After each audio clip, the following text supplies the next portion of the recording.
दोस्तों, कल्पना कीजिए उस स्वर्णिम त्रेता युग को जब पृथ्वी पर धर्म की ज्योति चारों ओर फैली हुई थी।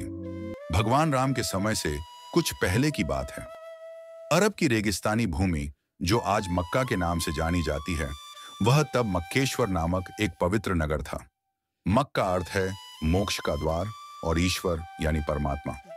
यहाँ स्वयंभू शिवलिंग की स्थापना स्वयं भगवान शिव ने की थी। कथा के अनुसार त्रेता युग में जब भगवान शिव कैलाश पर विराजमान थे, तब उन्हें एक दिव्य दर्शन हुआ। पृथ्वी के उस कोने में जहां रेगिस्तान की बालू में छिपे रहस्य थे, वहां के निवासियों की भक्ति इतनी गहरी थी कि स्वयं महादेव उनके बीच अवतरित होने को व्याकुल हो उठे। अरब के लोग उस समय संस्कृत भाषा में बात करते थे और उनकी पूजा पाठ भी वेदों से प्रेरित था। वे भगवान शिव को अलख निरंजन कहकर पुकारते थे, जो समय के साथ अल्लाह में बदल गया। अलख मतलब अज्ञेय, निरंजन मतलब निर्विकार। यही शिव का स्वरूप है। दिन में 5 बार वे शिव की आराधना करते थे। सुबह की पहली किरण के साथ, दोपहर की तपिश में, शाम की शीतलता में और रात की गहराई में। हर पूजा में शिवलिंग पर जल चढ़ाया जाता, बिल्व पत्र अर्पित किए जाते और मंत्रों का जाप होता। ओम नमः शिवाय की ध्वनि रेगिस्तान को गुंजायमान कर देती। मक्केश्वर मंदिर वहां का केंद्र था, जहां स्वयंभू शिवलिंग चमकता था, जो पृथ्वी से खुद प्रकट हुआ था। इस लिंग में इतनी शक्ति थी कि जो भी सच्चे मन से दर्शन करता, उसे मोक्ष की प्राप्ति हो जाती। अब आते हैं उस घटना पर जब भगवान शिव स्वयं मक्का पहुंचे। कथा कहती है कि एक बार कैलाश पर मां पार्वती ने शिव से पूछा, हे नाथ, पृथ्वी पर आपके इतने भक्त हैं, लेकिन अरब की उस भूमि में जहां रेगिस्तान फैला है, वहां के लोग आपको कैसे पूजते हैं? शिव मुस्कुराए और बोले, देवी, भक्ति की कोई सीमा नहीं, चलो मैं तुम्हें दिखाता हूं। और इसी बहाने शिव मक्केश्वर पहुंच गए। वहां पहुंचकर उन्होंने देखा कि लोग कितनी श्रद्धा से पूजा कर रहे हैं। शिव ने अपना रूप एक साधु का रखा और मंदिर में प्रवेश किया। लेकिन जैसे ही वे शिवलिंग के समक्ष पहुंचे, लिंग से एक दिव्य ज्योति निकली और शिव का सच्चा स्वरूप प्रकट हो गया। लोग आश्चर्यचकित हो गए और पूरे नगर में हर्षोल्लास छा गया। भगवान शिव ने वहां कई दिनों तक निवास किया, भक्तों को उपदेश दिए और मां पार्वती भी वहां आईं। मां पार्वती का आगमन एक चमत्कार था। वे आकाश से उतरीं और शिव से मिलकर बोली, हे प्रिय, यहाँ की भक्ति देखकर मेरा हृदय प्रसन्न हो गया। दोनों ने साथ में वहां के भक्तों को आशीर्वाद दिया और मंदिर में एक विशेष पूजा की, जहां गंगा जल स्वयं प्रकट हो गया। लेकिन दोस्तों, समय का चक्र कभी स्थिर नहीं रहता। जैसे जैसे त्रेता युग का अंत निकट आया, कल युग की छाया फैलने लगी। मक्का वासियों में पहले तो भक्ति की लहर थी, लेकिन धीरे धीरे लोभ, क्रोध और अज्ञानता ने घर कर लिया। कुछ लोग शिव की पूजा को भूलकर सांसारिक सुखों में लिप्त हो गए। मंदिर के पुजारी भी प्रभावित हुए और वे शिवलिंग की शक्ति का दुरुपयोग करने लगे। एक दिन एक दुष्ट राजा, जो अरब के एक हिस्से पर शासन करता था, ने सुना कि मक्केश्वर शिवलिंग में अपार शक्ति है। वह लालची था और सोचा कि अगर वह इस लिंग को अपने कब्जे में कर ले तो दुनिया जीत सकता है। उसने अपनी सेना के साथ मक्का पर हमला कर दिया। भक्तों ने विरोध किया, लेकिन कल युग की शुरुआत में उनकी शक्ति कम हो चुकी थी। भगवान शिव, जो कैलाश पर थे, को इसकी जानकारी हुई। वे जानते थे कि कलयुग में धर्म की रक्षा के लिए कुछ बलिदान जरूरी है। इसलिए उन्होंने स्वयं मक्का जाकर उस दुष्ट राजा का सामना करने का निर्णय लिया। लेकिन यहाँ एक बड़ा रहस्य है जो शिव ने खुद प्रकट किया। शिव मक्का पहुंचे और राजा के सामने खड़े हो गए। राजा ने उन्हें पहचाना नहीं और कैद करने का आदेश दे दिया। लेकिन शिव ने मुस्कुराते हुए कहा, हे राजन, तुम मुझे कैद नहीं कर सकते, क्योंकि मैं स्वयं कैद होना चाहता हूं। राजा हंस पड़ा, लेकिन जैसे ही उसने शिव को स्पर्श किया, एक चमत्कार हुआ। शिव का शरीर शिवलिंग में समाहित हो गया और लिंग एक काले पत्थर के रूप में बदल गया, वही जो आज काबा में है, ऐसा कथा कहती है। अब सुनिए वह रहस्य जो शिव ने कैद होने से पहले भक्तों को बताया। शिव बोले, कल युग में धर्म छिपा रहेगा। लोग मुझे अलग अलग नामों से पुकारेंगे, लेकिन मेरी शक्ति वही रहेगी। इस लिंग में मैं कैद होकर भी मुक्त रहूंगा, क्योंकि कलयुग के अंत में मैं फिर प्रकट होऊंगा। अलख निरंजन का नाम अल्लाह बनेगा। 5 समय की पूजा नमाज बनेगी, लेकिन सच्ची भक्ति वही होगी जो हृदय से निकले। तुम लोग अज्ञानता में पड़ोगे, लेकिन एक दिन सत्य उजागर होगा। भक्त रो पड़े, लेकिन शिव ने कहा, डरो मत, मैं यहां रहकर दुनिया की रक्षा करूंगा। दोस्तों, ये कथा अभी अधूरी है, लेकिन याद रखें, कोई भी कथा या कहानी को अधूरा नहीं छोड़ना चाहिए। इससे हमारे घर में दुख और क्लेश आते हैं। कोई भी कहानी शुरू करें तो उसे पूरा जरूर देखें और नीचे कमेंट में जरूर बताएं कि आपको यह हिस्सा कैसा लगा। अगर आप भगवान शिव के सच्चे भक्त हैं तो ओम नमः शिवाय लिखकर अपनी भक्ति दिखाएं। और हाँ, चैनल को सब्सक्राइब करके भगवान की कृपा प्राप्त करें, क्योंकि ऐसी कथाएं केवल सच्चे भक्तों तक पहुंचती हैं। अब आगे की कथा में हम देखेंगे कि कैसे मां पार्वती ने शिव को कैद से मुक्त करने की कोशिश की और कलयुग के और गहरे रहस्य क्या थे। जैसे ही राजा ने शिवलिंग को अपने कब्जे में लिया, पूरे मक्केश्वर में अंधेरा छा गया। रेगिस्तान की हवाएं चीखने लगीं, मानो प्रकृति खुद रो रही हो। भक्तों ने प्रार्थना की, लेकिन कलयुग की छाया इतनी गहरी थी कि उनकी आवाज दब गई। मां पार्वती कैलाश पर व्याकुल हो उठी। उन्होंने गणेश और कार्तिकेय को बुलाया और बोली, तुम्हारे पिता कैद हो गए हैं, मुझे मक्का जाना होगा। गणेश ने कहा, मां, पिता की लीला अनंत है, वे स्वयं कैद हुए हैं कलयुग की रक्षा के लिए। लेकिन पार्वती नहीं मानी। वे मक्का पहुंची और लिंग के समक्ष खड़ी हो गईं। उनकी आंखों से अश्रु बहने लगे और वे बोली, हे नाथ, आप बिना मुझे बताए चले गए, कलयुग में क्या होगा? तभी लिंग से शिव की वाणी गूंजी, देवी, कलयुग में मनुष्य भूल जाएगा सत्य को। वे लड़ेंगे नामों पर, लेकिन मैं सब में रहूंगा। तुम लौट जाओ, मेरी कैद ही मुक्ति है। भक्तों ने यह दृश्य देखा और समझ गए कि शिव की लीला कितनी गहन है। लेकिन राजा की क्रूरता बढ़ती गई। उसने मंदिर को तोड़ने की कोशिश की, लेकिन हर बार कोई चमत्कार हो जाता। एक बार बिजली गिरी, दूसरी बार रेगिस्तान में तूफान आया। धीरे धीरे अरब के लोग शिव की पूजा भूल गए और नई परंपराएं शुरू हो गईं। लेकिन गुप्त रूप से कुछ भक्त बचे रहे जो रात में लिंग की पूजा करते।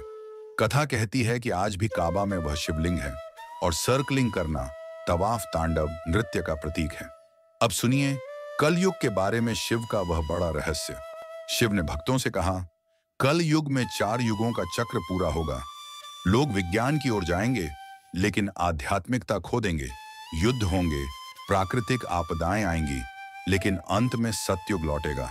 मैं कैद होकर इंतजार करूंगा उस समय का जब मेरा नाम फिर गूंजेगा। अल्लाह, शिव, विष्णु सब एक हैं, भेदभाव मत करना।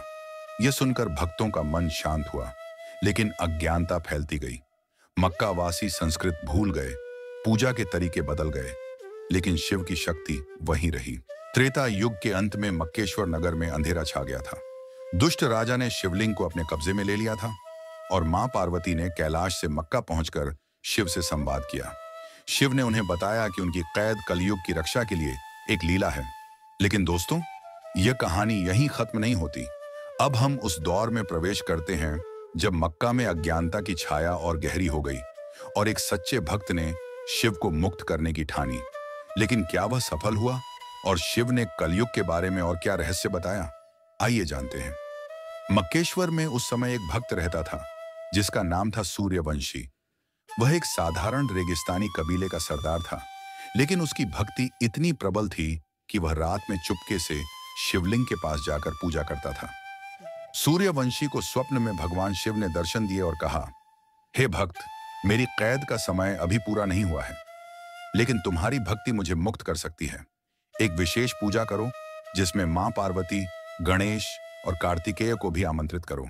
सूर्यवंशी ने यह बात अपने कबीले के कुछ विश्वास पात्र लोगों को बताई, लेकिन उस समय मक्का में दुष्ट राजा का आतंक इतना था कि कोई भी खुलकर शिव की पूजा करने की हिम्मत नहीं करता था। सूर्यवंशी ने हार नहीं मानी। उसने गुप्त रूप से एक योजना बनाई। उसने अपने कबीले के लोगों को इकट्ठा किया और कहा, हमें मक्केश्वर मंदिर को पुनर्जन्म देना होगा, शिवलिंग को मुक्त करना होगा। उसने तय किया कि वह अमावस्या की रात को एक महापूजा करेगा, जिसमें वह गंगा जल, बिलपत्र और विशेष मंत्रों का जाप करेगा। लेकिन यह इतना आसान नहीं था। राजा के सैनिकों को खबर मिल गई और उन्होंने सूर्यवंशी को पकड़ने की कोशिश की। लेकिन कहते हैं कि जब शिव की कृपा हो तो कोई शक्ति भक्त को रोक नहीं सकती। रात के अंधेरे में रेगिस्तान की हवाओं के बीच सूर्यवंशी मंदिर पहुंच गया। वहां उसने देखा कि शिवलिंग पर अब धूल जमा हो चुकी थी और मंदिर की दीवारें टूटने लगी थीं। उसका हृदय रो पड़ा। उसने लिंग को साफ किया, जल चढ़ाया और मंत्र जाप शुरू किया, ओम नमः शिवाय, ओम नमः शिवाय। तभी एक चमत्कार हुआ। मंदिर में एक तेज प्रकाश फैला और मां पार्वती प्रकट हुई। उनके साथ गणेश और कार्तिकेय भी थे।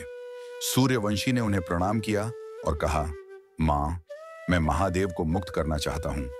मां पार्वती मुस्कुराई और बोली, हे भक्त, शिव की कैद उनकी इच्छा है, लेकिन तुम्हारी भक्ति ने हमें यहां खींच लिया। सुनो, मैं तुम्हें एक रहस्य बताती हूं। और फिर मां पार्वती ने वह रहस्य खोला जो कलयुग के लिए था। उन्होंने कहा, कलयुग में लोग मेरे प्रिय को अलग अलग नामों से पुकारेंगे। कोई उन्हें शिव कहेगा, कोई अल्लाह, कोई ईश्वर, लेकिन उनकी शक्ति एक ही रहेगी। यह लिंग जो अब काले पत्थर के रूप में है, दुनिया को एकजुट रखेगा।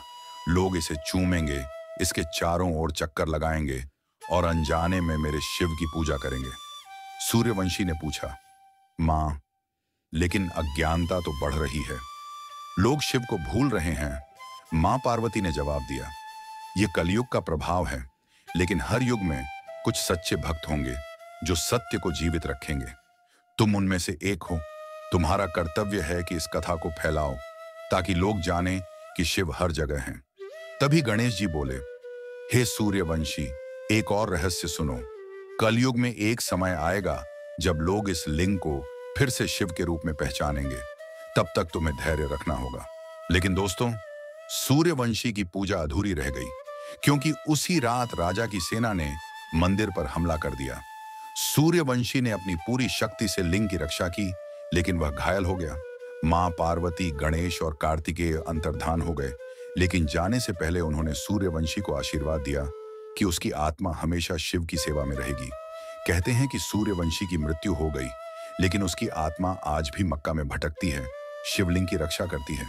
अब मक्केश्वर में परिवर्तन और तेज हो गया। मंदिर पूरी तरह नष्ट हो गया और लोग शिव की पूजा भूल गए, लेकिन उस काले पत्थर में शिव की शक्ति आज भी मौजूद है। कथा कहती है कि जो लोग सच्चे मन से उस पत्थर को स्पर्श करते हैं, उन्हें शिव का आशीर्वाद मिलता है, भले ही वे इसे किसी और नाम से पुकारें। लेकिन दोस्तों, यह कथा अभी खत्म नहीं हुई है। एक और बड़ा रहस्य बाकी है जो शिव ने सूर्यवंशी को बताया था। वह रहस्य जो कलयुग के अंत से जुड़ा है। मक्केश्वर नगर में अब अंधेरा और गहरा हो चुका था। स्वयंभू शिवलिंग, जो कभी त्रेता युग में भक्तों के लिए मोक्ष का द्वार था, अब एक काले पत्थर के रूप में बदल चुका था। दुष्ट राजा की सेना ने मंदिर को पूरी तरह नष्ट कर दिया था और मक्का वासियों के दिलों में अज्ञानता की जड़ें गहरी हो गई थीं। लेकिन भगवान शिव की लीला इतनी गहन थी कि उनकी शक्ति उस पत्थर में आज भी जीवित थी। सूर्यवंशी, वह सच्चा भक्त जिसने अपनी जान देकर शिवलिंग की रक्षा की थी, उसकी आत्मा अब भी मक्का की रेगिस्तानी हवाओं में भटक रही थी। यह कथा अब उस रहस्य की ओर बढ़ती है जो शिव ने कलयुग के अंत के लिए बताया था, और कैसे मक्केश्वर का सत्य फिर से उजागर होने वाला था। सूर्यवंशी की मृत्यु के बाद मक्का में बहुत कुछ बदल गया। लोग अब संस्कृत भूल चुके थे और अलख निरंजन का नाम धीरे धीरे अल्लाह में बदल गया। दिन में 5 बार की पूजा अब नमाज के रूप में हो रही थी, लेकिन उसका मूल शिव की भक्ति से ही जुड़ा था। कथा कहती है कि मक्केश्वर का वह काला पत्थर, जिसे आज काबा में हजरे अस्वद के नाम से जाना जाता है, वही स्वयंभू शिवलिंग है। भक्तों का मानना है कि जब लोग काबा के चारों ओर तवाफ करते हैं, तो वे अनजाने में शिव के तांडव नृत्य का अनुसरण करते हैं। यह तवाफ 7 चक्करों में पूरा होता है और कहते हैं कि यह 7 चक्रों का प्रतीक है जो मानव शरीर में शिव की शक्ति को जागृत करते हैं। लेकिन सूर्यवंशी की आत्मा शांत नहीं थी। वह हर रात काबा के पास प्रकट होती और शिवलिंग की रक्षा करती। एक बार कलयुग के प्रारंभ में एक साधु मक्का पहुंचा। उसका नाम था आदिशंकर। वह कोई साधारण साधु नहीं था, बल्कि वह स्वयं आदि शंकराचार्य का एक अवतार था, जो शिव की कृपा से पृथ्वी पर धर्म की रक्षा के लिए आया था। आदिशंकर को स्वप्न में शिव ने दर्शन दिए और कहा, हे भक्त, मक्केश्वर का सत्य अब छिपा है, लेकिन इसे पूरी तरह खोने मत देना। मेरी शक्ति इस पत्थर में है और इसे दुनिया को फिर से याद दिलाना होगा। आदिशंकर ने मक्का में प्रवेश किया और उस काले पत्थर को देखा। उनकी आंखों में आंसू आ गए, क्योंकि उन्हें शिव का स्वरूप उसमें स्पष्ट दिखाई दिया। आदिशंकर ने वहां गुप्त रूप से एक पूजा की। उन्होंने शिवलिंग को स्पर्श किया और मंत्र जाप शुरू किया, ओम नमः शिवाय, ओम नमः शिवाय। तभी एक चमत्कार हुआ। रेगिस्तान में अचानक ठंडी हवाएं चलने लगीं और आकाश से गंगा जल की बूंदें टपकने लगीं। ये देखकर वहां मौजूद लोग आश्चर्यचकित हो गए। कुछ लोगों ने इसे चमत्कार माना तो कुछ ने इसे प्राकृतिक घटना समझा, लेकिन आदिशंकर जानते थे कि यह शिव की कृपा है।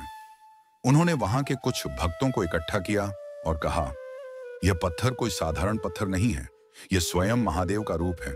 इसे पूजो, इसका सम्मान करो और इसके चारों ओर प्रेम से चक्कर लगाओ। यही से तवाफ की परंपरा को और बल मिला। हालांकि लोग अब इसे शिवलिंग के रूप में नहीं पहचानते थे, लेकिन शिव का रहस्य यहीं खत्म नहीं हुआ। आदिशंकर को शिव ने एक और गहरी बात बताई। उन्होंने कहा, कलयुग में लोग मेरे नाम पर लड़ेंगे। वे मंदिर, मस्जिद और अन्य पूजा स्थलों को अलग अलग समझेंगे, लेकिन मेरी शक्ति हर जगह एक समान है। ये पत्थर, ये काबा, ये मक्केश्वर का लिंग सब एक हैं। जो सच्चे मन से मेरी पूजा करेगा उसे मैं हर रूप में मिलूंगा। आदिशंकर ने यह संदेश फैलाने की कोशिश की, लेकिन कलयुग की छाया इतनी गहरी थी कि लोग उनके संदेश को पूरी तरह समझ नहीं पाए। फिर भी उन्होंने भारत लौटकर कई शिव मंदिरों की स्थापना की और मक्केश्वर की कथा को गुप्त रूप से कुछ शिष्यों को बताया। समय बीतता गया और मक्का अब पूरी तरह बदल चुका था। वहां के लोग अब शिव को अल्लाह के रूप में पूजने लगे, लेकिन उनकी भक्ति का मूल वही था, प्रेम और समर्पण। कथा कहती है कि मां पार्वती समय समय पर मक्का आती थी। वे एक साध्वी के रूप में वहां प्रकट होती और काले पत्थर को स्पर्श करके शिव से बात करती। एक बार जब मां पार्वती वहां पहुंची, उन्होंने देखा कि लोग तवाफ कर रहे हैं, लेकिन उनके मन में भेदभाव बढ़ रहा है। मां पार्वती ने शिव से कहा, हे नाथ, आपके भक्त अब एक दूसरे से अलग हो रहे हैं, क्या यह आपकी लीला है? शिव ने जवाब दिया, देवी, यह कलयुग का प्रभाव है, लेकिन चिंता मत करो, मेरी शक्ति इस पत्थर में बनी रहेगी। एक दिन जब सतयुग की वापसी होगी, लोग फिर से समझेंगे कि मैं हर रूप में एक हूं। शिव ने आगे बताया, कलयुग में 4 बड़े संकट आएंगे। पहला संकट होगा अज्ञानता का, जहां लोग सत्य को भूल जाएंगे। दूसरा संकट होगा युद्ध का, जहां लोग मेरे नाम पर एक दूसरे से लड़ेंगे। तीसरा संकट होगा प्रकृति का, जब पृथ्वी क्रोधित होगी। और चौथा संकट होगा आत्मा का, जब लोग मेरे बिना जीने की कोशिश करेंगे। लेकिन इन सब के बाद सत्य की जीत होगी। मेरा लिंग फिर से प्रकट होगा और लोग फिर से ओम नमः शिवाय का जाप करेंगे। मां पार्वती ने पूछा, नाथ, यह कब होगा? शिव मुस्कुराए और बोले, जब मेरा एक सच्चा भक्त इस पत्थर को फिर से शिवलिंग के रूप में पहचानेगा। वह भक्त मेरे नाम को फिर से गूंजाएगा और मक्केश्वर का सत्य दुनिया के सामने आएगा। कथा कहती है कि वह भक्त अभी तक नहीं आया है, लेकिन कुछ गुप्त संतों का मानना है कि वह भक्त कलयुग के अंत में प्रकट होगा। वह एक साधारण इंसान होगा जिसके हृदय में शिव के प्रति अपार भक्ति होगी। वह मक्का जाएगा, काले पत्थर को स्पर्श करेगा और उसमें शिव का स्वरूप देखेगा। उसकी भक्ति इतनी प्रबल होगी कि शिव स्वयं प्रकट होंगे और मक्केश्वर का सत्य फिर से स्थापित होगा। तब लोग समझेंगे कि शिव, अल्लाह और अन्य सभी नाम एक ही परमात्मा के हैं। लेकिन दोस्तों, ये समय अभी दूर है। तब तक हमें शिव की भक्ति में लीन रहना होगा। मक्का का वह काला पत्थर आज भी शिव की शक्ति का प्रतीक है। जो लोग सच्चे मन से उसे स्पर्श करते हैं, उन्हें शिव का आशीर्वाद मिलता है, भले ही वे उसे किसी और नाम से पुकारें। कथा कहती है कि हर साल हज के दौरान जब लाखों लोग काबा के चारों ओर चक्कर लगाते हैं, शिव का तांडव नृत्य अदृश्य रूप से होता है। रेगिस्तान की हवाएं शिव के मंत्रों को गुनगुनाती हैं और गंगा जल की बूंदें चुपके से पत्थर को स्पर्श करती हैं। सूर्यवंशी की आत्मा आज भी वहां मौजूद है। कहते हैं कि वह हर अमावस्या को काबा के पास प्रकट होता है और शिवलिंग की रक्षा करता है। कुछ लोगों ने दावा किया है कि उन्होंने रात में एक तेजस्वी साधु को वहां देखा, जो मंत्र जाप करता है और फिर गायब हो जाता है। यह सूर्यवंशी की आत्मा है जो शिव की प्रतीक्षा कर रही है। शिव की यह लीला हमें सिखाती है कि भगवान का स्वरूप एक है, चाहे उसे किसी भी नाम से पुकारा जाए। कल युग में हमें भेदभाव छोड़कर प्रेम और भक्ति को अपनाना होगा। मक्केश्वर की कथा हमें याद दिलाती है कि शिव हर जगह है, मंदिर में, मस्जिद में, हृदय में। हमें बस अपने मन को शुद्ध करना है और उनकी शक्ति को पहचानना है। यह कथा यहीं समाप्त होती है, लेकिन इसका संदेश अनंत है। भगवान शिव की लीला को समझने के लिए हमें सच्चे मन से उनकी भक्ति करनी होगी। अगर आपको यह कथा पसंद आई तो नीचे कमेंट में ओम नमः शिवाय जरूर लिखें। और हाँ, अगर आप भगवान शिव के सच्चे भक्त हैं तो चैनल को सब्सक्राइब करें, लाइक करें और शेयर करें ताकि यह कथा और लोगों तक पहुंचे। भगवान शिव की कृपा आप पर हमेशा बनी रहे। जय महादेव।